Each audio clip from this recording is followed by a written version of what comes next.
So a few photos came out. Tell you what, skin folds look good here.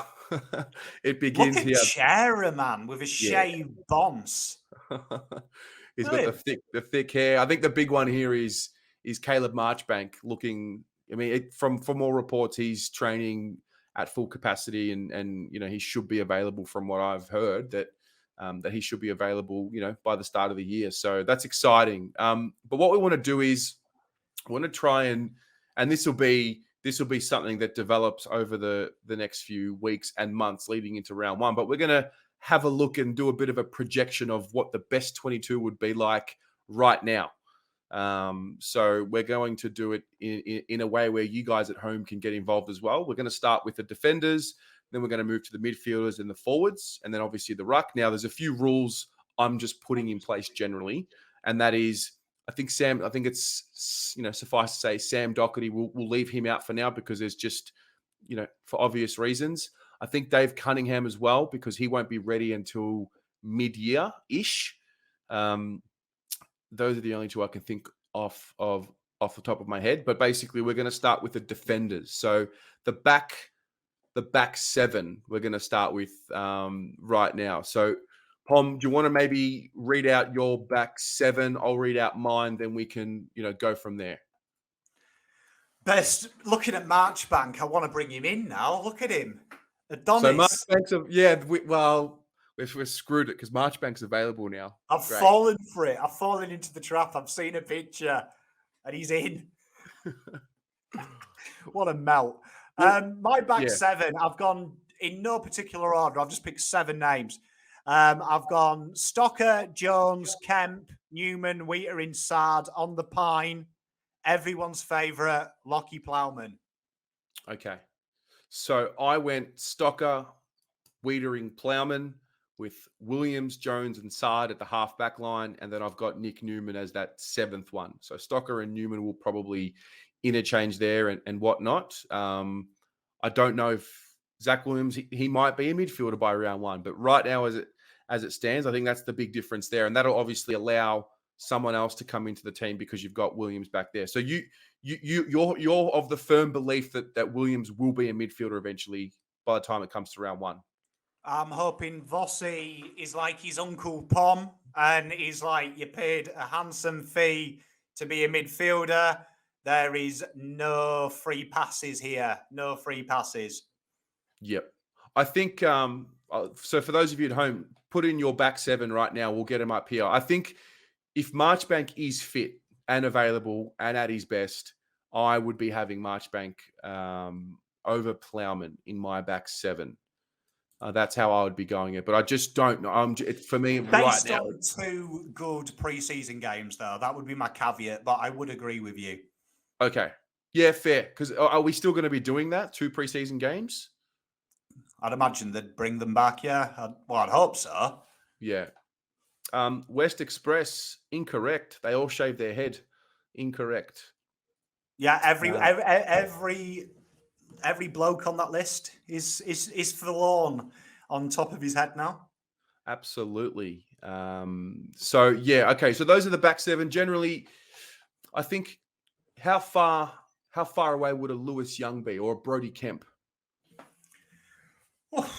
Quite close, I'd say. I mean, for me, Brody Kemp is in it.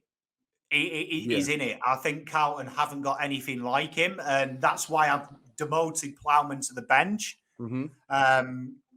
Purely because I think that Kemp goes over him in that intercept role. Mm-hmm. And I think Stocker and the rest can make up for when the ball hits the deck. But I think when you look at Kemp's improvement in them last couple of games, and I think of what you can see he brings, his good ball use and his ability to take the game on for his size, he's got Tom Stewart vibes. And you look at the top 4, they all utilise a Tom Stewart vibe type guy. And I'm a big fan of Kemp. Yeah. And then I guess the next layer after that is like the Tom Williamsons and whatnot. Because Willow, I think it's an important year for Willow coming up. So I'm not really sure where he is and where he has solidified himself just yet. I feel like we've said that every year for the last 3 years about Willow. Well, to be fair to him, he was coming back from injury, but now he's definitely well and truly back from injury, and now it's more about performance. We're now talking about performance. To be honest, I think this backline is probably the hardest to pick outside of Wheaterin and Jones. And Yeah. I'll say the reason why it's so hard is because you don't know what these guys are going to be like in a proper team. Do you know what I mean? Yeah. There you Okay. are. I've realised I'm lagging. My battery power's gone. There you are. I'm back. I was waiting for that to sort itself out. There you are. But yeah, no, I think it's really hard because they have no tactics. So it's really hard to work out if this backline is any good with good structure in the midfield when the ball isn't coming in easier than getting a bit of cake at your nana's house. Do you know what I mean? So Yeah. it's going to be really interesting how that plays out. Okay. All right. Let's move to the midfield. So we'll pick 7 as well. I found this one really interesting because I've got 4 names off the bat, easy, not a problem. I've got Cripps, Walsh, Chera, and Hewitt. Lock them in, easy done. I've then gone for Dow and Fisher. Who's my 7th? I'm gonna back in. I know this will be controversial, but I'm backing in Will Setterfield. I am backing him in to get back into this best 22. Jesus. Yes. Yes. So I don't have Zach Williams in the midfield. I've got him on the halfback flank because I think with Doc out, we really will need a really good halfback flanker. I think Williams is that. But those are my 7 mids right now. Okay. Well, I've tried to cheat as much as I can because I like dual position players. I like that rotation. So I've gone obviously Walsh, Cripps, Hewitt, and Chera. I think everyone's got them 4 in. Then I've gone Zachy Williams. Then I've gone Paddy Dow. Yep. And then I thought Voss, powerful brand. Matty Kennedy is my boy. Okay. Yeah. I think him and Setterfield are kind of 1A, 1B in terms of one position in the 22 come round 1. I think that's at the moment. Obviously, this is all subject to change. I mean, Sam Philp might just blow their socks off in the preseason and just lock in a spot. Lockie O'Brien might do the same and get himself, on the wing and in the best 22. But I'm backing in Setterfield. Mate, I rate it. I mean, Yeah, let's be honest. If Setterfield is in the best 7 midfielders, fucking hell, he's improved a lot. And that is only good for whichever was the 7th best. So if that means he's better than Kennedy, Dow, Zach Williams, that's a huge asset for Carlton because they're going to have to improve to get back in. So, no, I like it, Tez. I like it. Dream big. Dream big. Dream big, mate. Dream big. Then we've got the forwards. So who did you go with your 7? Okay, well, I've totally cheated. I've got Martin, Silvani, Kerno, Mackay, Honey, and Owies. Okay. And secret 7th is Fogarty. Nice. Okay, because he can also rotate as well, right? I've just gone pure rotation. I've tried to fit as many people in. Look at you, David Teague, looking after your mates. Looking after the boys. After slating Teague all year, all the people Pom likes are in his 22. Jesus, you've gone soft, mate. Tell you what. I went with Martin, Charlie Curnow, Mitch McGovern, and then Jack Silvani, Harry Mackay with Josh Honey. And then I've got Ed Curnow on the pine. I know that we talk about, we've got to look to the future. Let's be real. Ed Curnow trains as hard as anybody else on the list. Voss will love him. Voss will give him a role. And I just back Ed Curnow to work as hard as it takes to get a spot in round 1. I just think you can't be discounting him. I don't see a reality where he's not playing round 1. Maybe towards the end of the year, he gets pushed out because somebody has really developed and we have to look to the future. But come round 1, we're going to war with Richmond. We need 4 points. That's the most important thing. And I want Ed Curnow, going to war. I want Ed Curnow in my 22. I do. I think he will be there. Maybe at the expense of Fogg. I think the forward line, you are going to see him there. I do think I've got a sneaky feeling that that's where he'll be rotated through. And I think Voss will focus on the youngsters, but have that assurity that if the going gets tough, he can throw Ed back there. But Who knows? It's going to be tough. It's going to be tough. I hope McGovern, though, you mentioned McGovern. We know that me and McGovern don't see eye to eye anymore. He's totally lost me after gaining me back last year.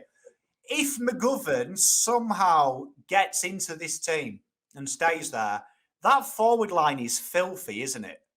Well, It's filthy. that's the thing. What I like to do every year is give everyone a clean slate.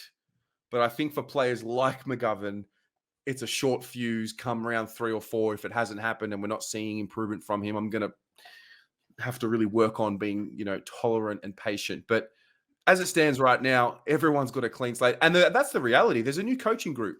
They've all hopefully been told that what they've done in the past doesn't matter. All their reputations in the past don't matter, and they get a fresh start at it. So I'm willing to give everybody, a total forgiveness and move forward. And, if fit, when he is fit, Mitch for me just offers, we're just a better team with him in it. You're a good human, Tez. You're a good human. Well, I'm just saying the streets don't forget. The streets don't forget, Mitch. You shook my hand. You had a beer with me. You fucking lied to me, Mitch. Looked me in the eye and told me we're winning the flag. And I won't forget it. I won't forget it until you win me a flag. We're done. But no, hopefully he gets back in, joking apart. I mean, if we can get 40 goals from him, 40, mate, I'd take 25. Honestly, I'd take 25. Nah, he owes me 40 minimum. If he gets 40, I'll get his face tattooed on my back. Okay. Well, so I'm just projecting Harry. I'm going to say something like, let's just say 60. I think he's capable of kicking 55 to 60. Cheers, baby. I think the question then turns to, and that's what happened this year, like who are going to be the second layer and third layer goal kickers for us? Now, Charlie, I'm hoping we can get 30 from him. Mitch, I'm hoping if he's a forward, I'm hoping we can get.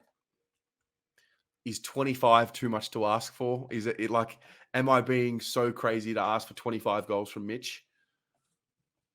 Oh, no, you're not. I mean, it's chicken feed for the bloke on his day, I'll be honest, the bloke on his day, he's good.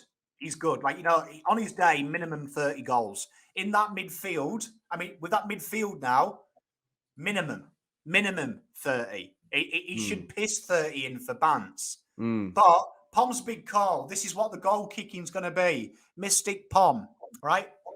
Mitch McGovern will finish the year with 29 goals. Harry Mackay will be 52, but with 63. A man that is said to have been crafted in God's own tears. The prodigal son is back, baby. This is Charlie Curnow's league. Charlie Curnow's league. No one forget it. That's his league.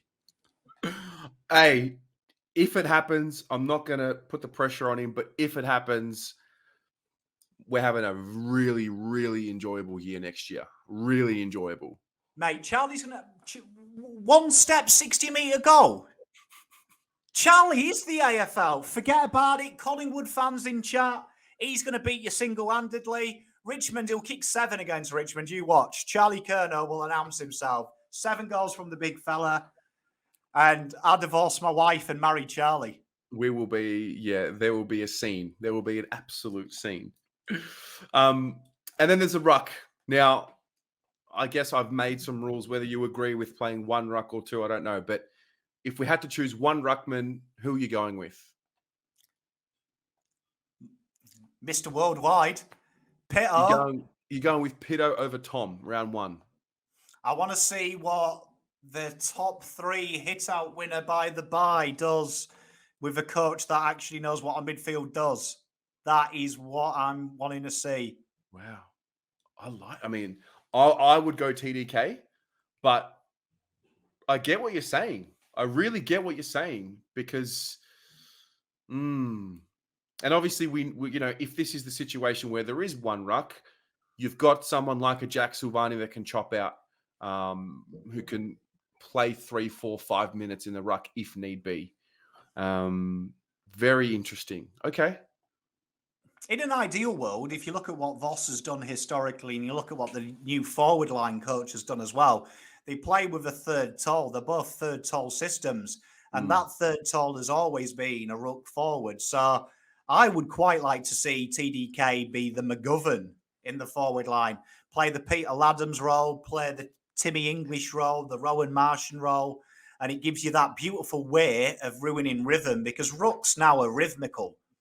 The rhythmical. So you've got one big strength ruckman, one agile ruckman, a great way to ruin rhythms.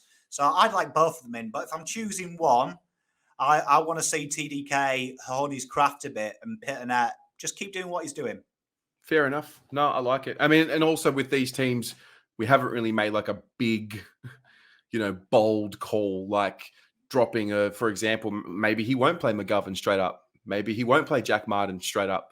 Maybe he won't play, Zach, or one of these players. I don't know. Maybe he'll go for like, Sam Philp might have a great preseason and go bang. Fisher's not in. Sam Philp is in on the wing.